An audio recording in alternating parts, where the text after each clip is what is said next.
Well, welcome to another edition of the Jerry Reynolds Show from the beautiful studios here at McCreary's Furniture Showcase. And obviously a good place to watch a podcast and do a podcast. Even better to come and buy some great furniture, the best furniture in Sacramento area, but you know that already. So with really a lot of fun here today. I'm getting a chance to, got a special guest, Mr. Sam Amick. All of you basketball fans in Sacramento certainly know Sam, been following him for years, as I have, and we'll get into what he's doing now, but also what he's done in the future. But for right now, welcome to the show. JR, my friend, I'm humbled, appreciative to be here. We were just talking offline about all the years we've been talking hoops, talking life, all those things. So great to see you. Thanks for having me. Thanks. Well, I really enjoy your stuff. You're currently writing for The Athletic at the present, but we'll get into more of that later. But sure. I really, and certainly all of your stops along the way, I think it's been a miraculous rise. I love the game. And so obviously I followed many writers over the years, and it's a tough business, but to actually be able to stay in it and make a living and do it very well. Obviously you're one of the elite there, but thank you. I appreciate it. But you probably already know that, and the fans that follow you know that. I appreciate it. This business is fun. It's a lot of fun, but you're not wrong about survival being kind of the first thing. I mean, listen, media in general has changed so much. I got into it, graduated 2000 out of Sacramento State when the newspaper industry was looking over the cliff at that point. Yeah. And things were not going well. And to see it go from there to what it is now, where you still have all these media companies trying to find their way from a business standpoint, you got to be Gumby a little bit and bend and find a role and find a lane. And again, we've had these long conversations. I remember years and years and years ago, you made the very salient point to me about the need for interest and passion for any sports writer in the actual sport that you cover. And it sounds like a very obvious thing, and I don't think I've ever shared with you that it had an impact on me. And without naming names, there was another writer that you did not think loved the game. We've talked about that. And I know he didn't, and really right. didn't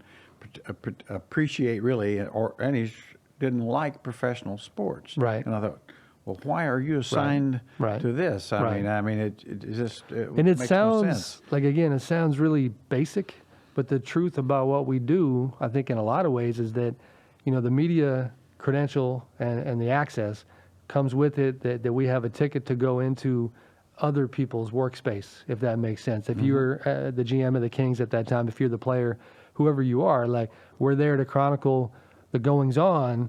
But within that, it sure would be nice if that reporter, if that media member had some level of appreciation for what these other people's profession is, instead of simply being, the fly on the wall who's there just... Yeah, and sometimes just to be an antagonist, right. That doesn't never seem like a very interesting approach. I always thought not the a little healthiest. bit my background in education primarily, and I always thought, if a person's going to teach history or math, to be good at it, they really ought to like it. Right. And, I think, and having, like probably every student that's ever been in a class, you knew which teachers really enjoyed their subject. Right. You can tell. You can tell. And you can tell in our business, you can tell, to bring it back to the hoops, what do we always hear? And it's, you can't paint with this broad of a brush, but there's that old, belief that big men don't necessarily love the game like wings because right. they grew up as, prospective 7-footers and they had to play. Now, that's not across the board.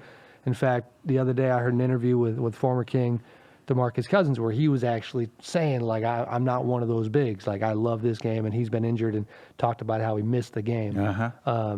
And on the media side, you can tell when, people are in it for the check, and the checks aren't, that great, to be honest with you, compared to the guys we're covering. Yeah, no, no. But you can tell, who's in it for different reasons. But that always stuck with me. That was always a surprise to me when I first came in the league, as an assistant coach, and I just assumed coming out of college and everything that every player in the NBA just loved the game. Right. And that was a real jolt to find out that, no, that really wasn't the case at all. There's no different than got to make it fun to coach those guys. Any other group of probably humans in a profession. There were certainly some that really did truly love it, and Right. professional and worked hard. And there's Right. a certain segment, hey, this is a great way to make a living. Right. That type of thing. And so once you kind of learn to deal with reality, then Right. then you could kind of move on a Right. little bit. Right. I wanted to talk to you a little bit about, now, where did you go to high school, by the way? Amador Valley High School down in Pleasanton, California. Okay. San Francisco Bay Area kid, as you know. Pleasanton, I mean, folks in NorCal know. I mean, it's about 40 minutes from San Francisco. We grew up mostly there when I was 2. I'm going way back. We moved from San Jose to Pleasanton. Went to Amador. Kind of a cliche path in terms of what ultimately put me down the sports writer road, from the standpoint of love sports, competed, was extremely competitive, too tough on myself, and almost to the point where, like, the talent never, like, these visions I had of what I could be, there was no way to cut that gap between what I had talent wise and who I wanted to be. Yeah. But I was intense, and it was baseball, basketball, football, wrestling, a little bit of everything growing up. What was your favorite sport? Did you have Baseball was probably the one. favorite? Yeah. Uh-huh. Yeah, these are like the 12, 13, 14-year-old stages. But, baseball, and specifically being a catcher, and always enjoyed being, kind of the point guard on a baseball field. And, and you're... Yeah, you're in the action. Yeah, you're in... That's the thing. If there's a downside to baseball in general, it's that obviously you can sit out in left field for hours on end and not touch the ball. Not touch it. Yeah, I agree. So yeah, that was always my favorite part. Not only getting your hands on, on the ball itself, but working with the pitcher, getting into it with the ump a little bit, stuff like that. Like, so I was baseball, and even in the job, baseball was probably the first focus. And truthfully, it's one of those what if scenarios for me. Like, the basketball Kings thing partly came about because that was the number one job in this market. Now, if Sacramento had a baseball team, had a Major League Baseball team. Yeah. In fact, I covered early on at the Sacramento Bee. I covered the River Cats when they had just gotten rolling, and it was, and you remember this, the old the Moneyball River Cats, the old Michael Lewis book. Yeah.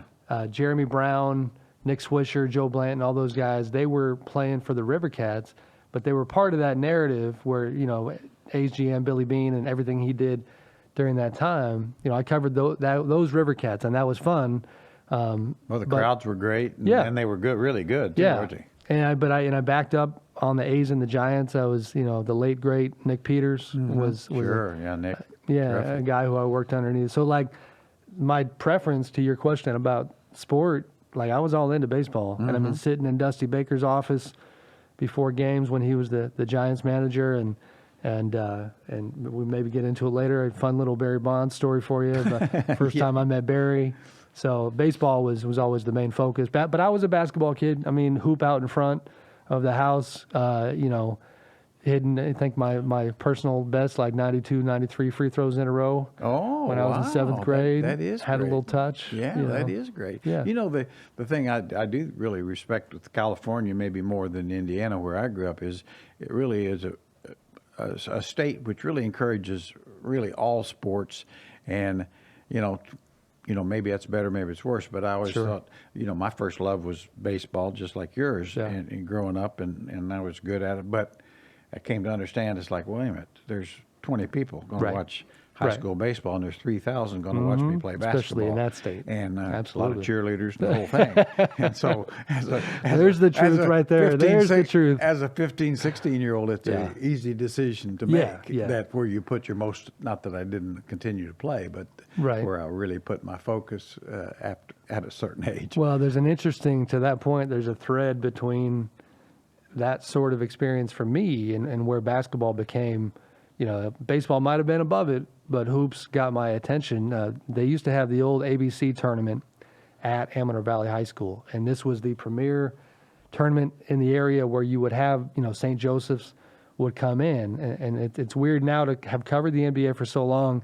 Jason Kidd, who now, associate head coach, I believe that's his title with the Lakers. Lakers, yeah. But a guy who I've covered for a long time within the league, Jason was everything when it came to once a year.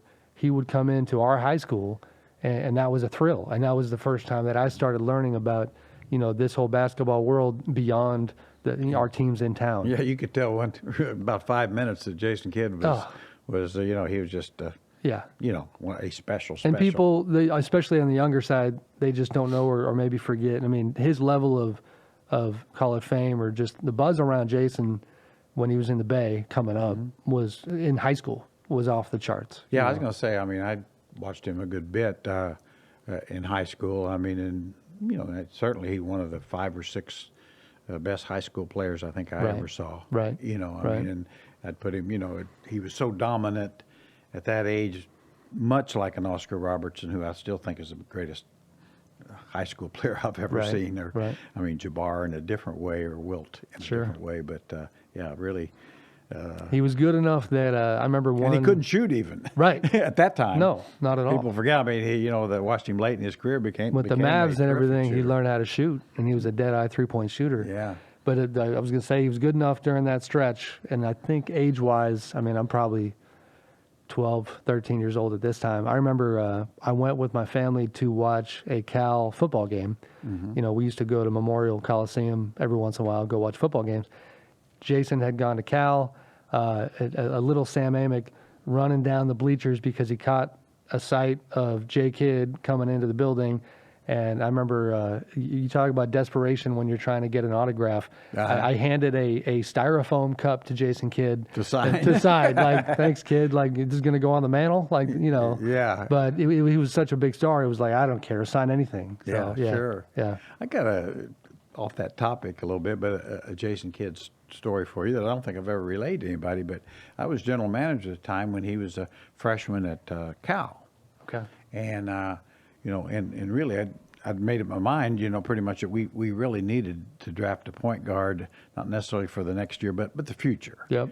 And that was the year we end up drafting Bobby Hurley, who I think would have been fine, to be honest with you, if not more than fine, had what happened not happened. Right. But to make a long story short, we were prepared if Jason Kidd had decided to come out at that time, hardship or whatever was the rule, that we'd made it known, which was probably illegal. I'm sorry. You can turn me, you can get me now, but that we would. I didn't see this camera until now. Is that the illegal camera? That's the one. Illegal camera. Yeah, gotcha. But we were going to take Jason Kidd. I mean, Wow. And I always remember the coach at that time, and my mind slips me. The now. Cal coach. Yeah, got in trouble later on. Right.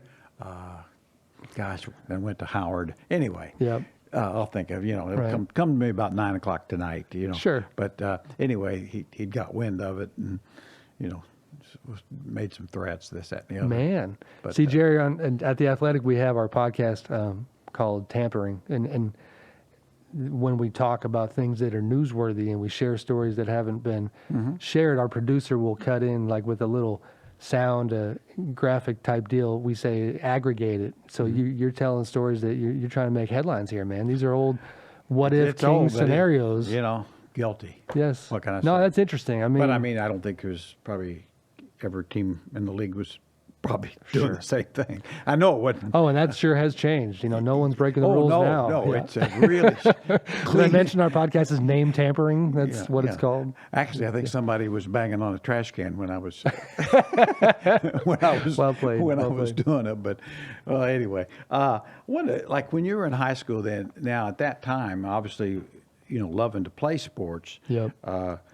Did you write anything for the high school sports page or anything like that? I did some. We had a I don't know if they call that a journalism class, but we had a school newspaper type class. I did a little bit there, but I remember like the only real influential moment in high school on that front was, and I think I still have this in my house somewhere, the Amador newspaper was called the Amadon because our mascot was the Dons, still is. And the Amadon was a school newspaper. So basically like a school project, I turned this thing into the Samadon, was my little spin on it. Oh, okay. And I remember I put together, I can't even remember the name of the computer program that you would use to do this, but a front page where I remember like on the left side, there was a story about the latest 49ers playoff game. And it was like 3 or 4 stories on the front where I tried to write based on just pro sporting events that I'd seen, and just get a feel for how a front page might look, even from a layout standpoint. So not a lot, but I did have a little bit of the bug. I mean, in terms of, I'd probably say the more influential experience at that point, as I look back, is that, and this is hoops related, is that I was like millions and millions of other kids. I was a massive Michael Jordan fan. Mm-hmm. I had essentially, like Run TMC was fun with the Warriors, nice little run, but the Warriors for the most part were a frustrating follow. And so as a Bay Area kid, I kind of jumped off the Warriors a little bit, became a Michael kid. And I used to have this blue 3-ring binder where every single time somebody from Sports Illustrated or any other outlet would write about Michael, I would photocopy the story and hole punch it. And I had a massive Bible of Michael Jordan stories. Wow. But from a writing standpoint, this is obviously pre-internet, pre-social media. This is having an impact on me because, whether it's Sam Smith or Jack McCallum or some of the other legendary writers who I grew up reading, and in the Bay, a guy who I'm, thankful to call a friend now, Scott Osler from the San Francisco Chronicle.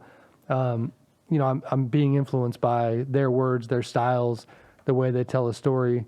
Now, the thing that got me there was Michael, but I was attracted to the written word for sure. Mm-hmm. Yeah, I was going to say that's, of course, it's amazing too. With Michael now, he's been out long enough that unless you're, a person of almost your age, right, really don't have almost forgotten the greatness, right, of Michael, right, and just how dominant he was. And I know where this is a tough road to go down. We're not going down this road, but my goodness, his speech at Kobe's service remarkable. Yesterday was just incredible. Yeah, incredible. And, it's, it really does, I think, show a good side of Michael that, right. Certainly he's exposed some of the edges to his personality. Much like Kobe. It's interesting the parallels there. Great, and I always say I worked with Bill Russell, as you know, for a number of years. Yep. And Bill was treated me great. I thought the world of him. Yeah. But he had a real edge to him that wasn't very delightful to. Sure. A lot in the media and a lot of other people right. at times. But I think a lot of it, that's part of the reason they were as great as they were. I agree. That their competitive spirit was just off the charts. And, I've said this about Larry Bird a lot. He's unique. Yeah. Those kind of guys, you don't get to that level, right. Being Mr. Jolly. Right. Right. You have to have a little bit of extra fire in the belly. Yep. And, no question.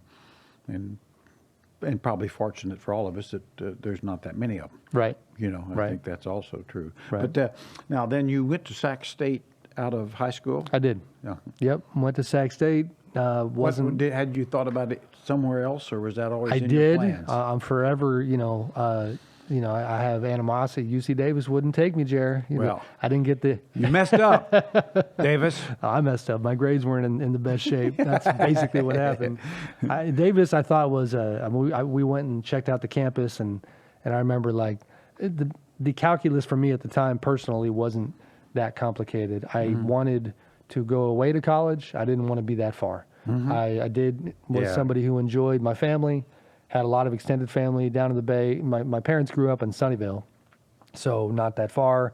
Aunts, uncles, cousins in the area. So, it was kind of that, give me a little freedom, but I'm not looking to go out to New York or something.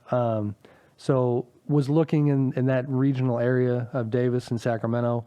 And then, I liked, what the Sac State program brought to the table. I also, my hesitation is, it's just crazy when you look back at the way your mind worked at that young age. You think you're finding yourself. You're 18. I don't know what the hell I was doing. Sure. You know what I mean? I remember. I do know what you mean. Yeah, it's crazy. I've told the story. I walked into freshman orientation with my late mother, and just, eyes wide open.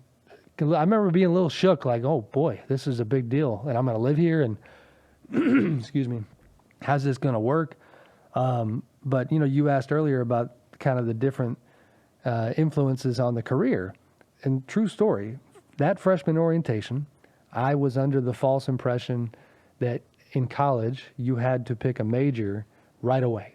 Day one. Like Day one, Like you can't go to a class unless you have Yeah, a major. you've mapped out your career path. And the whole concept of undecided had escaped me. Nobody gave me the tip that you could be undecided for 2 years. You could do general ed courses. Well, today about 10 years actually. Right. And so I thought there was this fork in the road, and I literally was like, well, I've always struggled a little bit on the math side, and when I've tried to sit down and write a few things and express myself and have, creative thoughts, I've been pretty comfortable.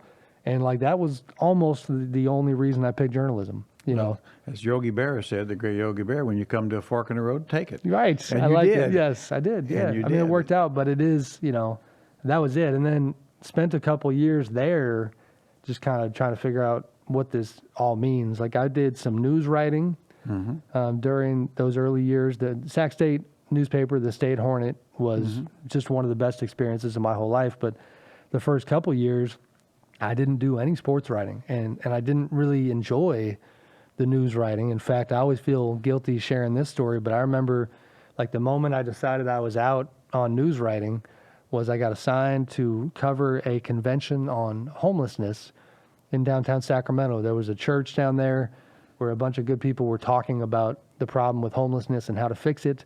Very meaningful work, substantive stuff. Sure.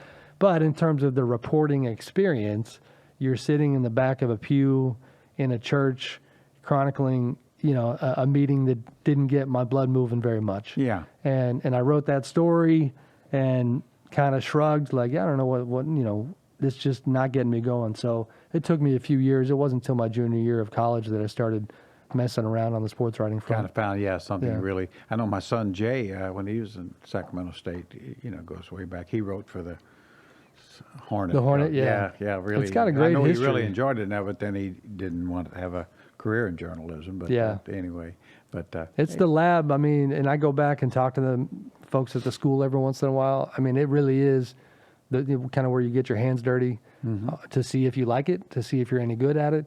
And as much as the classroom experience matters in terms of learning the basics of the industry, which honestly, I'm going to sound like I'm now turning into the old guy, but that stuff gets lost on some of the younger people who do this for a living. Is like you need that foundation of journalism 101. So the classroom stuff matters a lot, but the newspaper is the where experience is really where it's. I always said about here again going back to my background in education that all the class, they're nice and you need them, right? But student teaching is really right. I learned more doing student teaching than 4 years of college. 100%. So I mean that's my first sports writing assignment. And again, this goes to your point of just learning the hard way. I got assigned to go out to Lake Natoma. The Sac State women's rowing team had an event. Now, as you can imagine, I mean, I'm getting this assignment going, wait, first of all, like I'm getting in the car. I thought I covered sports at the campus. Yeah. Like, what are we doing here? The baseball field's right there, football field, like right there. I got to go out to the lake. Like, I don't understand this. And I go out there and I knew nothing about the sport. And not only that, but from a sporting event standpoint, you're standing on the shores of Lake Natoma. The action, so to speak, is 200 yards away out on the water. Yeah. This is not exactly gripping. And you can't get interviews while the action's going on. Or the emotion or like even know what's going on.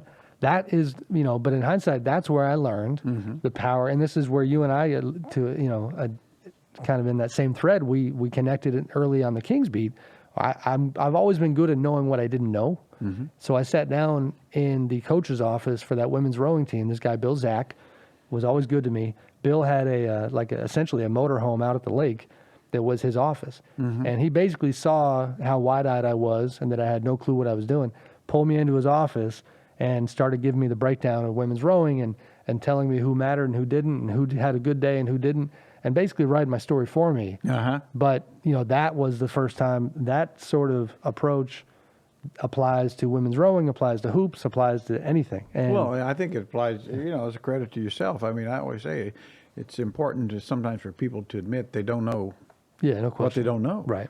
And I think that, you see that all the time, and Right. and certainly at the highest level of sports, there are Right. people who really don't know much, Right. think they know a lot, Right. and I think that's kind of dangerous sometimes. Just yesterday, and then don't worry, I'm not going down any political road, but Pete Buttigieg had an interview where he said that he doesn't ever want to be the smartest guy in the room, for any topic that he's trying to dive into as a presidential candidate. Now, I've heard that said plenty of times before, but that's Yeah. one, whether you're in a leadership role or you're just somebody trying to do a job, I think it certainly is a good way to attack it. Yeah, and yet I could see the other side of it, is that I wouldn't mind being the smartest guy in the room. I understand. You are right now. Does it make you feel better? I'm in the top 4 or 5 anyway. But I mean, I wouldn't mind being that. But having said that, you pretty much know right away that you're not. Right. And then you make do. Right. You try to surround yourself with people who can fill in the gaps. Right. So to speak. But Right. So okay, now after say Sac State, I know you started clerking. Yep. With Sac B. So Yep. now, kind of tell me a little. Kind of a about fun story. So I'm in college, and my folks had helped me out to a pretty good degree when it came to paying for college, but I still needed to make some money. It was kind of that in between. I needed to work, and I had worked at Safeway for a little while. And when I was in high school, I was a bagger at the local grocery store. I was a checker, and Were you good at it? That's what was I want good. to know. I was Okay, good. all I right. actually, jokes like I actually took a ton of pride Yeah. in that job in high school. There was a grocery store that was a little kind of on the high end called Jean's Fine Foods, and Jerry Jeans paid $7.50 an hour. That was big money back then. That would be, yeah. And I had this like positive experience in grocery that I tried to take with me to college. The Safeway thing was a little more just kind of what you would expect. It wasn't a little boutique shop like the store I was in high school. It wasn't paying as much. It was a lot of hours. My studies were hurting a little bit, so I'm looking for a new way to make some money. And I see an ad in the Bee's classifieds where they are hiring for people to sell the Bee subscriptions. And long story short, I take a job where instead of working 28, 32 hours a week while trying to study and be in school, I take a job where for about 12 to 15 hours a week, I can make the same money. But what you end up doing, and these are kind of fond memories, is that, this woman was great to me and is still there. Maria Rivera was my boss from the Bee. Maria would dispatch young people to go sell subscriptions out in front of grocery stores. And I mean, it was almost very old-timey where I'm out there with my plastic booth and with a bunch of free copies of the Sacramento Bee. And whether it's, down on the Bel Air on Fruit Ridge or wherever you might be, they put you all over the area. And as people come out of the store, you have to be very outgoing and very social. And the hook is that I've got a free paper for you. But if you're willing to talk to me, I'll let you know what our deal is for the day. And having no clue at the time that job was actually going to play a small part in what I ended up doing, because not only did it help me with the bills, helped me with school so I could not, I actually struggled academically early on because I just was trying to figure out how to juggle everything. Got the grades in order, get on a better path. Then when the time comes to get an actual news type of job at the Bee, the sports clerk job that you're referencing, our friend Joe Davidson, who hired me. Joe Davidson hires me. Love you, Joe. Thank you for everything. Yeah, he's unique. Yeah, Joe, he sure is. No, he's got a great story himself. He's a legend in the area. So Joe was basically looking through all these different resumes of young people who wanted a job as a part-time sports clerk. You get to be inside the Sacramento Bee sports section or in the newsroom. You get to meet the writers. You get to work with the editors. This was a very dreamy situation for me because there was a real mystery and an allure to the newsroom. I'd never been in one. I wanted to be in one. But when he was going through all the different candidates for this part-time job, the truth is that he likes to rub in and make sure I'm aware of that other job I had gave me the inside track because I was already in the Bee system. Oh. Or to put a finer point on it, as Joe likes to say, I didn't have to drug test you. And it was a little, fortuitous in that way. And I get a phone call one day, and there's some dude named Joe Davidson calling me. Oh, I shouldn't say some dude. I was reading him at the time. I knew who he was. And so he brings me on to be everything from phone answerer, taking high school football scores and and talking to the coaches about how John Smith had, 17 carries for 97 yards and relaying that information to the stats page person. Late night food runs for the copy desk where, Vic wants a bean burrito from Taco Bell and Randy wants this and that. I mean, you do everything. Right. But really fun memories because, for one, those days, it's really sad to say this, those days are gone. Sure. In terms of the newsroom. But it doesn't exist for the most part right now. Now, some of the bigger papers that are thriving, Washington Post, LA Times, they still have, robust newsrooms. But, that was kind of the path in there. And then it became a case of, like anything else, relationships were huge because now I get to have, an actual relationship with the sports editor, Tom Negretti. Yeah. And people like that, and start figuring out how the business works. Yeah, how everything's going to work. Right. I was going to say, talking about drug testing, which is a common thing now, but I was going to say, probably at that age for me, as long as they didn't beer test me, I'd been okay. I'm more than willing to test as many beers as you want. Yeah, that would have been a problem for me, but nothing no question. Else, but, I was good on that front too. Now then, I know you, of course, then started working for the Bee. Right. Now, was it as just covering the Kings first, or no? There's a few steps. I'll to race through it a little bit. So part-time, I'm still in college, junior year. Now I got the part-time sports clerk job. When I'm graduating, I remember Tom Negretti, the sports editor at the time, who I owe a lot to, basically told me that he wanted to hire me. I had written not only stuff for the college paper at that point, but I had written a few things where the Bee had let me kind of on a part-time basis have a byline or two and write a few things.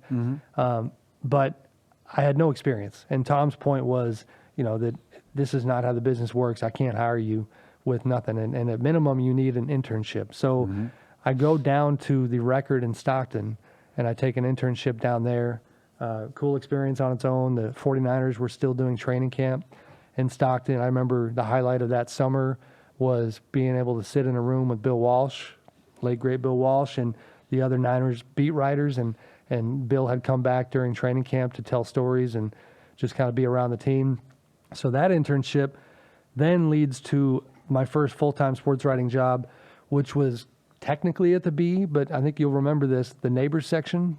Oh, yeah, sure. So the neighbors section of the Bee was a weekly regional section. We used to kind of jokingly say that it was the JV squad of the Bee, where it's like you have the Bee with their, all their different daily sections, and the neighbors was an insert where you would have 6 zones within the area where they would very intensely cover community news, community sports. My job was to cover mostly high school sports for neighbors. And another really cool experience, Robert Johnson, a guy who to this day is a good friend, Robert and I were the two guys on the writing side. Bill Patterson was my editor for Neighbors, and every day you're pumping out, I think it was 3 feature stories, which doesn't sound like a lot, but these are fairly robust, 900 word, 1,000 word, 1,100 word features on 16-year-olds who, this is where I started learning like how to get kind of blood out of the turnip, if that makes sense. It's not easy to tell robust stories about kids. 16-year-old, yeah. Yeah. But, now wouldn't that really been good for your career? I mean, the length of the stories and all that, obviously, that really kind of fills the resume in some ways, right? It does. Well, it does a couple things. It checks the box where Tom, the sports editor at the Bee, had told me you gotta, like, it's kind of like, hey, you probably have a landing spot here eventually, but you are going to have to go check a few boxes first. And so it does that, but it also just, saying humbly, I didn't know how to routinely write long form stories. I didn't know how to sit down with somebody and get perspective out of them, information out of them. How do you keep a conversation going with a subject who may or may not even want to be talking to you? These are skills you had to learn. So it was really good. And then even just the daily experience, I guess, to paint the picture for you, we're actually not far from where the Neighbors office used to be. It was up off of Madison. Oh, okay. It wasn't the downtown Bee office. It was a totally different office. And I mean, you're talking about Bill Patterson's cubicle in the corner, glass windows, very open, where we see and talk to him all day. Robert and I have, it's almost like out of the old Superman movies with Clark Kent, where it's just a couple desks next to each other. Robert and I are making phone calls all day long, jumping out to different campuses, talking to coaches, talking to athletes, coming back to the office, writing, taking a break, grabbing the football, out of the drawer and going out in the parking lot and throwing the football around, grabbing lunch, bringing it back. Like you just did that every day. And your job was to fill those 6 regional sections with good stories. So neat experience. And that's the one that ultimately, was like the move that set up the return back to the B, and kind of what took me down that road. That kind of explains to me a little bit, how I was always amazed how you could actually get stories a little bit out of Jeff Petrie and Rick Adelman, which is talk about the impossible dream. Great men but blood out of a turnip, yeah. There's some of that. No, I was gonna say they were great. They were both those guys were really instructive for me in terms. You're right, and kind of, I think forming who I was trying to be, reporting wise and writing wise. With Jeff, the thing that stands out is that, and it's funny to look back on it now. At the time, very intimidating person, early to deal with. Very smart guy. Brilliant guy. Yeah, and so right out the gate, we're joking, but the whole smartest guy in the room thing, like that's not happening when you're hanging with Jeff. No, you know who the smartest guy in the room is. And then, but even his, and you know this better than anybody, like the quirks of his personality, the cadence of his speech. I remember the first time that I finally learned when I was doing a phone interview with Jeff, because we would occasionally do something over the phone if it was more urgent, whatever the story was for that day.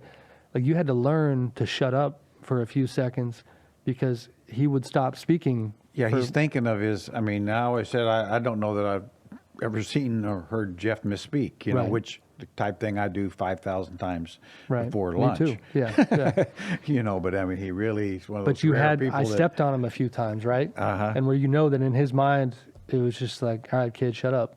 Like I wasn't. I'm getting ready to explain it. Yeah. And so that was interesting. And Rick was a whole different one. Rick just wanted, for one, Rick was tricky for me because he got along really well with another guy who's a good friend, with Marty McNeil, the longtime Kings beat writer. Yep. And Marty and I still keep in touch.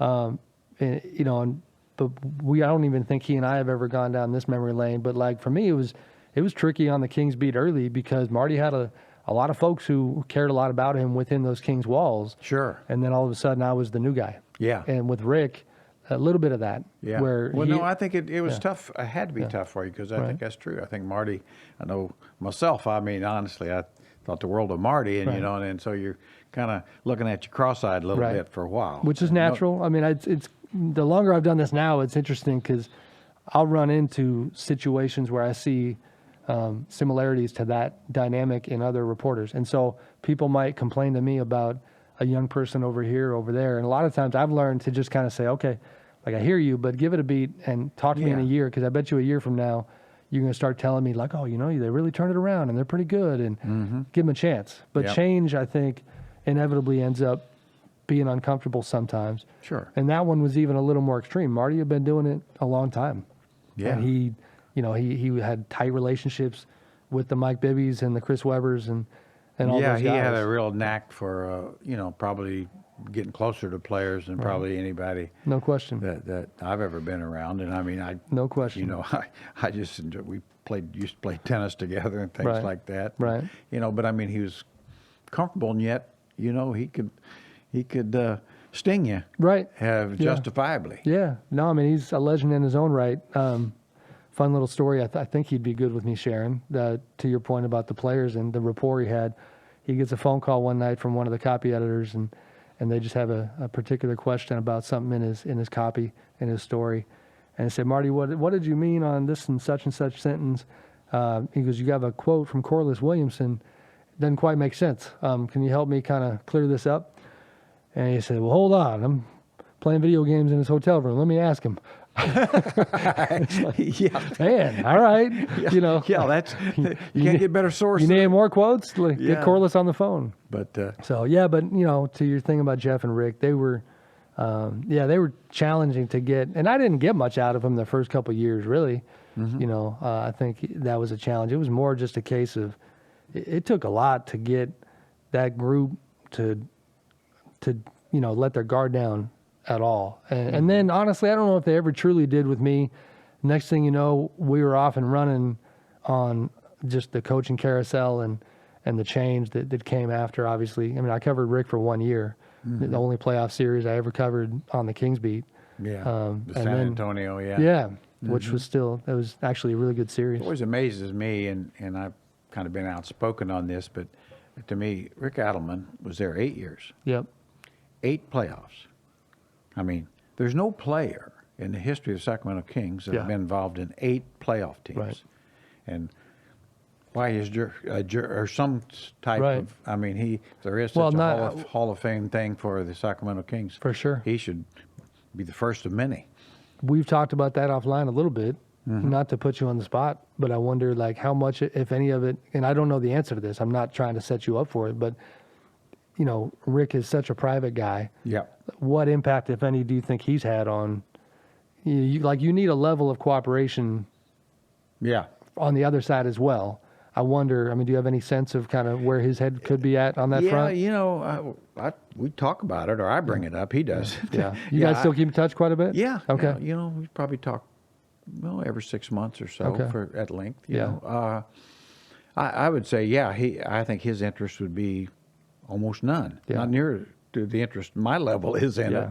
And I think you're right. I think that is part of it. And because I think he not only, he should be in the overall basketball Hall of Fame when you look at his record. I've always said, the fact they won 22 straight games primarily without McGrady or Yao Ming that year in Houston with the starting center of Chuck Hayes. Right. In my mind there ought to be a statue put up in front of the Naismith Hall of Fame for that achievement. I mean, when you just think about it. But, that chapter, I forgot about that chapter with Yao. Yeah, with Portland, Houston, Sacramento, all the many 50-plus win teams. And, and I've heard some people say, well, he didn't win the big one. I get so tired of that stuff. Then Stockton Malone didn't either, or Jerry Sloan. We can go through the halls of the hall and start picking out and the reason, and I always say the reason they didn't is certainly at Portland and with the Kings, there's a very good reason with the Kings, one particular game, but overall, he went to the finals twice with Portland and lost to the Pistons, the bad boy Pistons, who were better than Portland. And he lost to the Bulls with Michael Jordan, who were better. Right. That's what ought to happen. You should lose to a team that's better. Right. And that's exactly what happened. Right. And had probably the Lakers that one particular year not gotten a lot of extra help. But they did. Yep. And then the team didn't perform in the Game 7. So, but that's here nor there. Yeah. I'm fully endorsing the Rick in the Hall campaign. So anyway, I got off that tangent. So I like it. I like it. But I know it's that. your show, Jay. Yeah, it is. It's your show. Well, it may not be long. Who knows? That's always, everything's day to day, Sammy. Right. Best part is you've been saying that for decades now. Yeah, I know. That's what my wife tells me too. Now you worked for AOL Fan House. I did. Now, how long did that last? Not long enough. Not long enough, yeah. That was a website that was trying to take on the ESPNs of the world. They had a bunch of leftover money. Like, I'm oversimplifying it, but there's truth in this. Leftover money from the dial-up internet era. AOL obviously had been printing cash during that era, and they built a sports website, tried to hire, some good talent, and I got hired to be a national writer for them. It was a calculated risk at the time. I remember I probably took about 2 months to make a decision on their offer. I was very nervous about leaving the B, a very comfort zone of the lane I had with the Kings. Admittedly, wear and tear of being around a losing negative environment on that beat. Oh, yeah. It wore me out. I mean, to give people an idea, I'm not trying to pretend that we dig ditches, but when you're a beat writer, in fact, Marty used to coin the phrase, he said, they call a beat writer because it'll beat you down. Like that's, Yeah. And so every day you pick up the phone and I'm calling the PR guy at the time, Darren May, to find out when practice is. And it's just that daily experience of your schedule being contingent on what they are doing and being tied to the schedule. 82 games, now traveling's fun. I love traveling, but then all of a sudden, now you see Charlotte, Detroit, Milwaukee.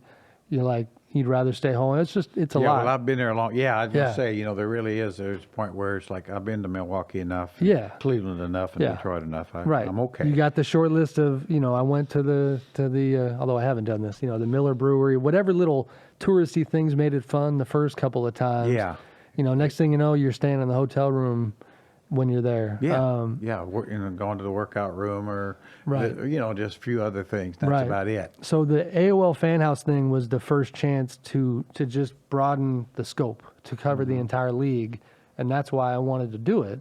But nobody knew what the heck AOL Fan House was. They fell apart after about a year, and it was 90 plus writers that got laid off. A lot of really good people. I remember All-Star Weekend in Los Angeles. I was headed there. Now, we already kind of knew this was coming, but I was headed there when we got the official phone call, all the different writers, that we were all getting let go. And I was actually driving to LA for that weekend. I'm going over the grapevine, and there's 90 plus people on this conference call where we're being told that, that we got like a week and then we're out of work.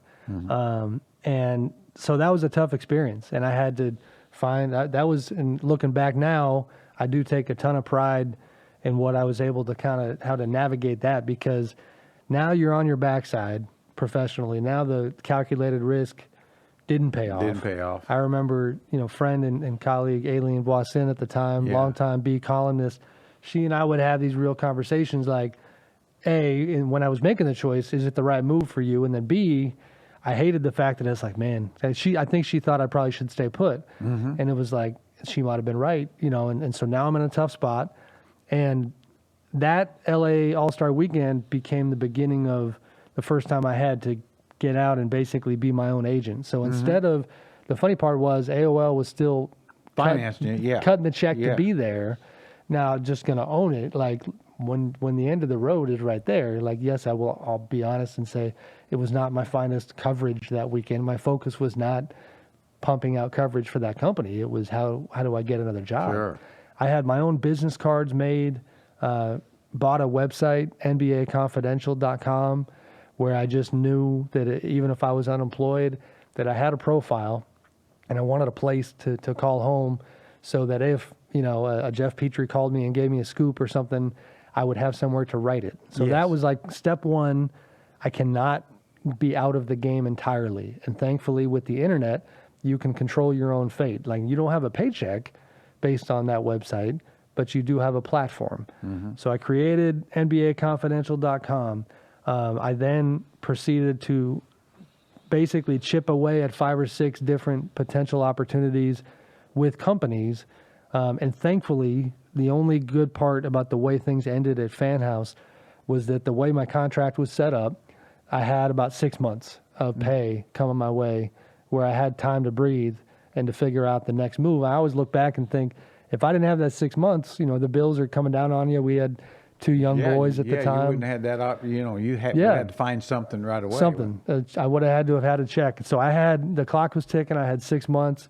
And then the one that ended up, I was able to get over the finish line was with Sports Illustrated. Brad Weinstein at the time was a former Warriors beat writer for the San Francisco Chronicle, who had moved to New York, who I knew a little bit.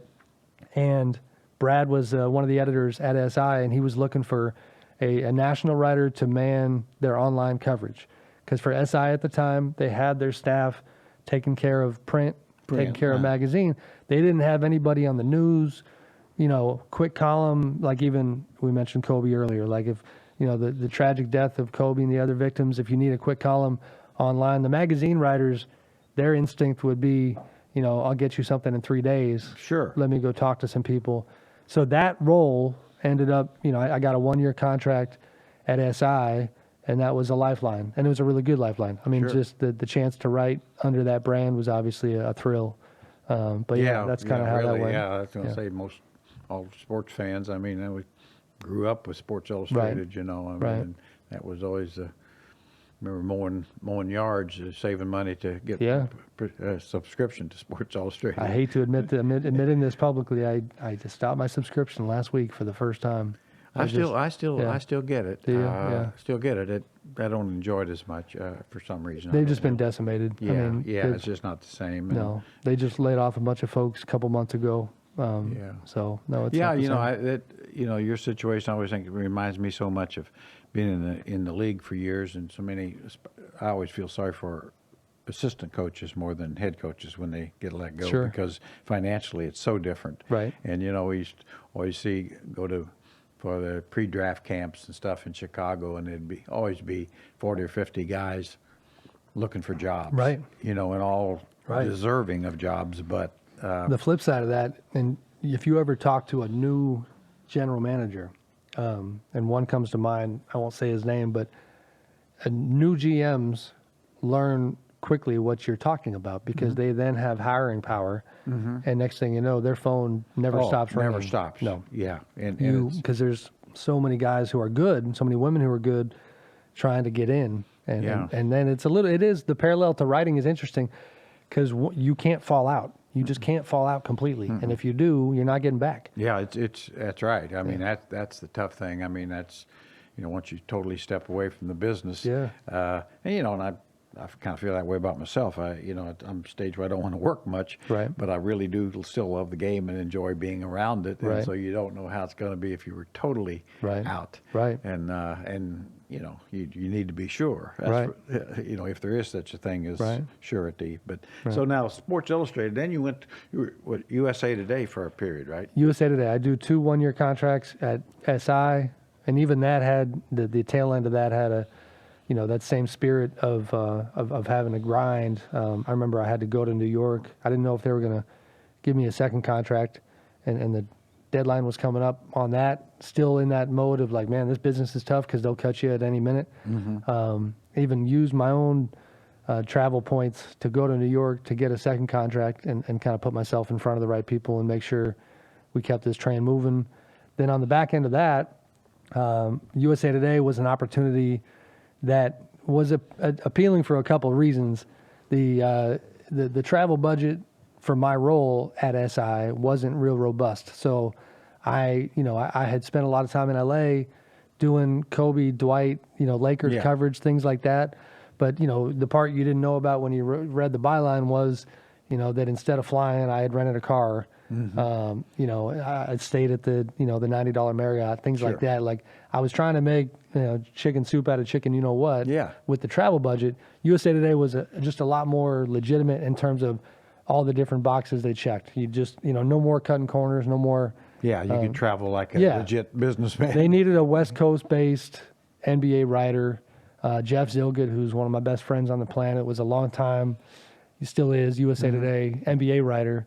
And so Jeff is based out of D.C., and they needed a West Coaster. And so, thankfully was able to get that gig and go into that chapter.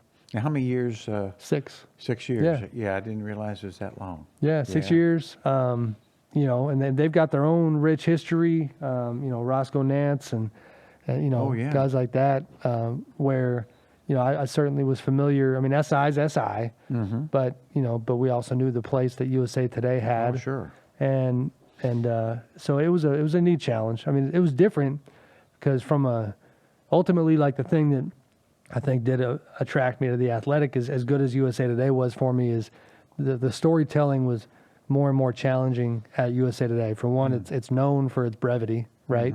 Like they cornered the market back in the day on kind of the Happy Meal approach to news. That's essentially the niche in the market. That's what they created. And so great experience though, really good people and was thankful for it. Now, when the opportunity for The Athletic came up, was that this is a home run for me, I want to do this, or did you? I didn't know. I mean, a lot of people in the industry had questions, big time questions about the sustainability of the approach.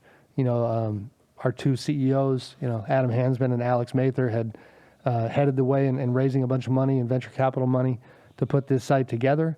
So you have questions. How does it work? Where is it going? There was also, for me, there was almost two layers to it where I talked to The Athletic a few summers ago about more of a regional job where I thought about actually going back on a beat, and that was an interesting chat that never really went very far, but at least gave me a chance with Alex in particular. Like the beat would be like what Jason Jones is Correct. doing for. Yeah, it was with a pretty prominent team, and it was like if you were going to do it, it's just something I was kicking around because I didn't love the state of affairs at USA Today, and I was looking for something where I could get back to writing the way I like to write.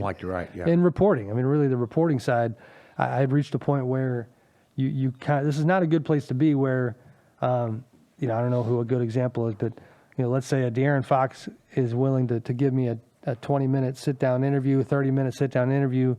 I would, at USA Today, I did have times when I would walk away going, well, that's nice of him to give me 30 minutes, but I'm only going to use about, you can't use you just can't, you can't kind of really paint the picture you want to paint. And so that was very appealing about The Athletic. It was a no-brainer once we really, really got to talking. The truth is I had to do some of those similar, hustling type things I'd done earlier in my career on this front too. They were the belle of the ball and still are in the industry, meaning that because of what The Athletic has built, because of what they've tried to stand for, as you can imagine, any writer who enjoys the craft of what we try to do is going to be flocking to that side. Yeah, I was going to say, just selfishly, I'm a subscriber. I mean, I just love the, daily great stories. Yeah. It's almost like Sports Illustrated 7 days a week. Yeah. Used to be, what I mean, to where you get in-depth writing. Right. And then, of course, I even like to read the comments, because Sure. I don't care what you write. There's a certain percentage of people don't like it. No question. I always say, to me, it's like one of those things of, like coaching. If Jesus came back to coach, there'd be a certain percentage of people that would want to crucify him again. No question. It's funny. I'll read the comments. There's some stories you just you jump in the comments and you go, oh boy, I'm gonna hop out of this. And it's not pretty. But we have a good crowd. I mean, I think because people pay to be there, it does raise the level of discourse to a degree. I mean, you still have some toxicity. Oh yeah. But yeah, no question, some, but. Not bad. I mean, I think you're right. I think, that most of the people that seems to me like that they can appreciate a well-crafted story and point of view, even if they don't necessarily agree with it. Well, not only that, I remember early on, I don't know what specific story this was, but, at USA Today, it's funny, the comments section there, I always had like some sort of hang up or glitch on my computer where I literally couldn't read the comment section. I worked 6 days at USA Today and never looked at one comment, which is, probably shouldn't admit that, it's true. The Athletic, they made it real clear right out the gate. They would like you to have a connection with the reader and certainly to be appreciative of the fact that everybody's there. And so I dived right back into the comment section. And I remember early on laughing because one of the first comments I saw was essentially as if somebody was like my journalism professor, where they were like, hey, Sam, nice story. But, in the lead, I probably would have made this one change. And I'm like, well, this is new. Like, all right, I hear you, but the standard's kind of high. I was going to say, we're paying to be here. Too, where they'll say that, misspelled this word or didn't have the proper punctuation. It's like, really? That's what you're looking for? Fair. We had one today. I messed up Yusuf Nurkic's injury. And is that right? I did, and we had a nice, focused reader that fixed it. Let me ask you too, just over the years, I mean, I know, obviously in your line of work, just like many other lines of work, you do get a lot of criticism. How has that affected you, or as you've, as you've obviously matured and had a lot of years in the business, right? Do you deal with it better, or does it? Yeah, I mean, you get thicker skin. It does. It's interesting you asked that because the freedom at The Athletic means that, when we hear interesting things, when we like the scope of what we might potentially report on and write about is very wide, which is to say that within that, there's going to be stories that have negative elements in them that are going to tick off the people you cover. And so, yes, I have much thicker skin than I did before. I also don't mind admitting that it'll ebb and flow. There, you know, we've had a handful this year stories that I am very proud of in terms of the accuracy of the reporting and the revealing of new information. I'm a sucker for. I really enjoy helping fans and readers understand like the internal workings of these different teams that they're not aware of. You know, I think that is kind of a service that we offer. If you're going to be a fan and you're going to pull out your wallet and support Team X, then you deserve to know who's got the juice and who's making what moves, and that stuff's interesting. But when you write that stuff, it's a disruptive type thing. And so, you know, I will find myself subconsciously or maybe even consciously saying, all right, we had this story and that story. It landed in a pretty intense way. Man, let me just go do some lighter stuff for a couple weeks. Like, you know what I mean? From a human standpoint. You just don't want to have a steady diet of criticism or and I mean, and you know, on that basis too, you know, I know myself. I mean, I'm basically a homer for certain team in particular, and you know, and I know that I even, you know, Sac Republic, is that? Yeah. But I'll get criticized, people, because I say something that's not 1,000% homerific. You know, it's like, well, yeah, I'm a homer, but I'm not an idiot. You have a brain. I have a brain, right? So I can kind of check the standings and stuff. I know what that means. Right. Not an analytics expert, but I know that. So you know you know. I mean, it rolls off your back. It's more the reader stuff. I hate that. I mean, I certainly care what readers think.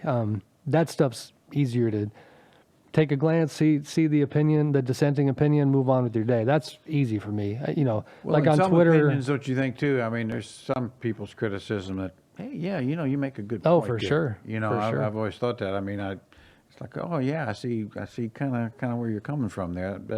I can go with that. And others you think, well, you're just damn. But idiot. I don't feel as compelled. I used to, like on Twitter, you know, as the kids say, clap back at people who would come at you on Twitter more often. And it's pretty few and far between now that I'll respond. I mean, unless it really needs a response.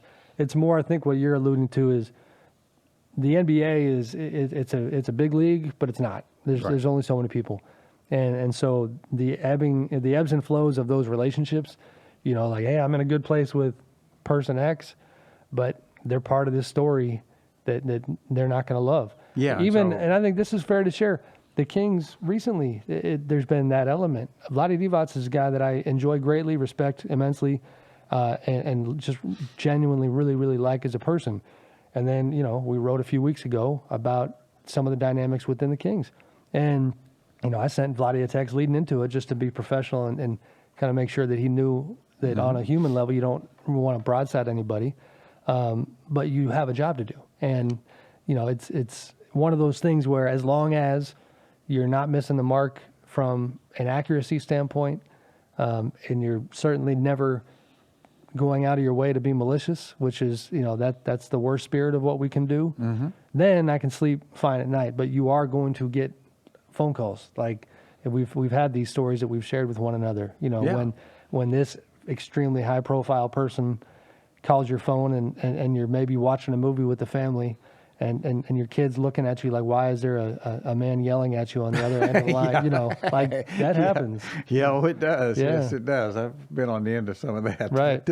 You know, I had it the other morning. I can't get into details. I was making eggs on the Saturday. Yeah, it was Saturday morning. And it was an agent whose client I had written about recently, and it was also a guy who you know his personality well enough that, like, you know, you got to meet his energy level. And so next thing you know, we went from like the placidness of a Saturday morning in the Amick household with the eggs flipping and everything to people coming out of the bedrooms like, why are you yelling at someone on the phone? What is going on here? And it was all like over and done with in the matter of 2.5 minutes, and it was fine. But that's part of the gig. You know, there's not a 9 to 5 thing. You know. No. It's. I got a neighbor. It's a 24-hour gig. It is, thankfully, and one of my favorite parts about the Athletic, it can't be a 24-hour gig for 30 years. Yeah. So, the Athletic does give me more freedom to, you know, if there's a random transaction at 10:30 at night. You know, the Grizzlies add a free agent. I don't need to confirm that like I used to. At USA Today, I would need to Now I got to call the agent. And that's not fulfilling work because you already know it's true. You're not even getting a scoop. You're just reporting on confirming it for your media outlet. This role is very different. This role is targeting specific angles, telling stories, getting people to open up, getting information, things like that. But I've got a neighbor who, to put a cherry on the other point, who he made me we affectionately know him as Drunk Neighbor John. This is what we call a great friend down the street.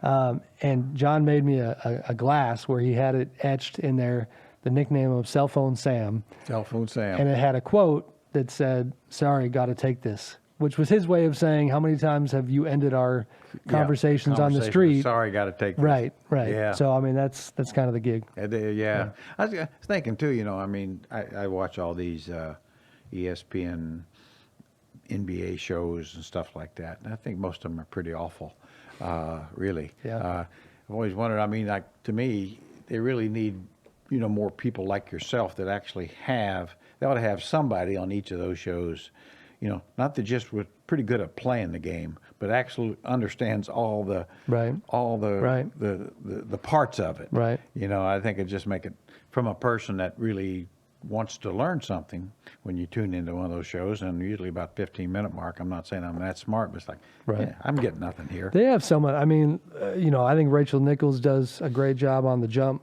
And the thing I love about Rachel is that she's got the backbone of being a reporter. She was at the Washington Post. She really works at it, doesn't she? I mean, her Yeah. enthusiasm is obvious. Now, having said that, I mean, her voice, to me, it's almost like a chalkboard. Somebody scratching a chalkboard. Ouch, yeah. Ouch. Yeah, But I mean, no, I think she's obviously, I agree with you. I think her. Well, and she's got credibility relationship-wise. She's got the institutional knowledge, not only of the game, I think, but with the media. And they have a nice mix of another good friend, Brian Windhorst. I love when Brian Windhorst is on. And there. Brian's a little like he and I were cut from the same cloth, Yeah. came up as beat writers together. He was the first guy that I befriended on the beat. He covered the Cavs for the Akron Beacon Journal a long time ago. So The Jump comes to mind, I think, is really good, NBA TV. When you have to me, the Zach Lowe's Yeah. guy, I think he's just marvelous. Yeah. Yeah. I mean, I used to enjoy Bill Simmons. I think Bill got a little full of himself, but Sure. you really got so many different perspectives Yeah. that you don't get, in my mind, you don't necessarily get from, but just a few of kind of former players. Yeah. I was listening to Zach on the drive over. He had a podcast with Jared Dudley from the Lakers. They both went to the Kobe service, and we're talking about everything from that to the playoffs. And, there's a lot of good people out there, but it's like with the writing side where the business pressures are always there. ESPN just canceled the show that I enjoyed called High Noon with Bomani Jones and Pablo Torre.